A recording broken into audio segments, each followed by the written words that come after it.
So my girlfriend is in Dylan's inner circle. And by inner circle, I mean inner circle. Like they've hung out almost every day since the incident occurred. And I've seen her a plethora of times as well. So you're going to notice I'm not going to use words like allegedly, supposedly, because all of this is actual, firsthand, factual information. Where should I start to clear things up? First of all, there's a lot of misconception about Dylan suffering from PTSD or trauma or any of that. None of that is accurate.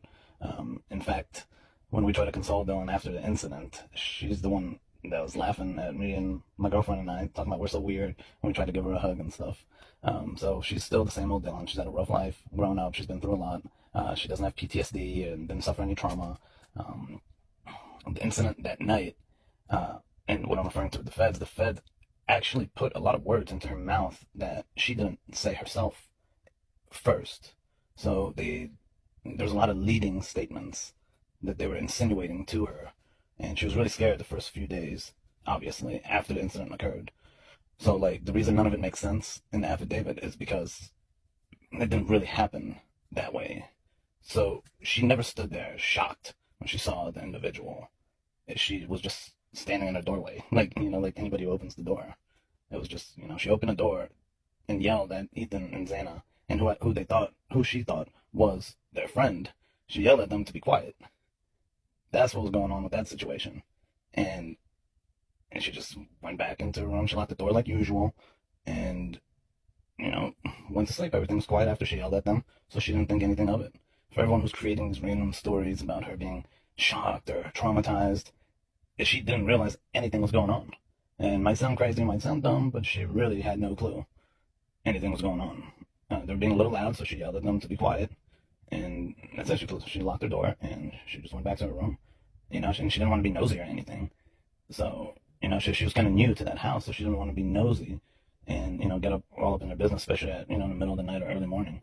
So it's as simple as that. Everyone trying to blow that whole situation into something that's not. So yeah, that's that. And she didn't actually get a real good look at Brian. At the time, she assumed it was one of Xana and Ethan's friend who was just getting ready to leave, who was walking out. She didn't get that good of a look. The feds were really aggressive with Dylan the first few days, which is why she hired the attorney to begin with, because of the treatment of her during the interview, more like an interrogation, to be honest. So that's why she got an attorney, because the way they were talking to her, and they didn't really understand or believe why she's the only one alive when you kind of skip rooms to get to the other two rooms. So she didn't really like the feel of how the interrogators or the feds were talking to her.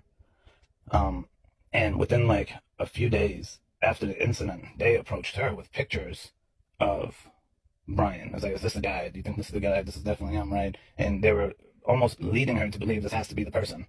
And she wasn't really sure, but they kind of put those words in her mouth. It's almost like, they were insinuating it so much to where she was like, yeah, I think, yeah, no, it's definitely him. And that's when they just kind of like ran with it. So what you see in the affidavit is, it didn't play out that way. So Dylan's attorney and her, and actually all of us, are pretty upset at how they threw her under the bus in the affidavit.